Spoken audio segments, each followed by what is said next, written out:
Iymon va muhabbat. Biz birodarlar dinning asli bo'lgan narsalardan suhbat qilyapmiz. Dinning asli haqida, muhabbat haqida suhbat qilyapmiz. Payg'ambarimiz sollallohu alayhi vasallam aytadilar: "La yu'minu ahadukum hatta yakunu hawahu tab'an lima ji'tu bihi." Sizlardan biringiz iymonli bo'lmaydi toki uning havoi nafsi men olib kelgan narsaga tobe bo'lmagunicha.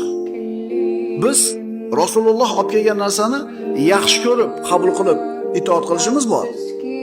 Rasululloh olib kelgan narsani yaxshi ko'rmasak ham majbur olib itoat qilishimiz bor. Ikkalasi ham daraja, lekin ikki xil daraja. Bittasi qilish kerak ekanida qilish kerak bo'pti, endi roza kelib tutish kerak endi deb turib majbur tutadi. Kimdir alhamdulillah Ramazonga yetkazdi deb turib muhabbat bilan tutadi. U ham bitta daraja, bu ham bitta daraja. Agar biz o'zimizni qalbimizni taftish qilib, insof bilan qaraydigan bo'lsak, biz ko'pchiligimiz ibodat emas, itoat qilyapmiz desam adashmasam kerak.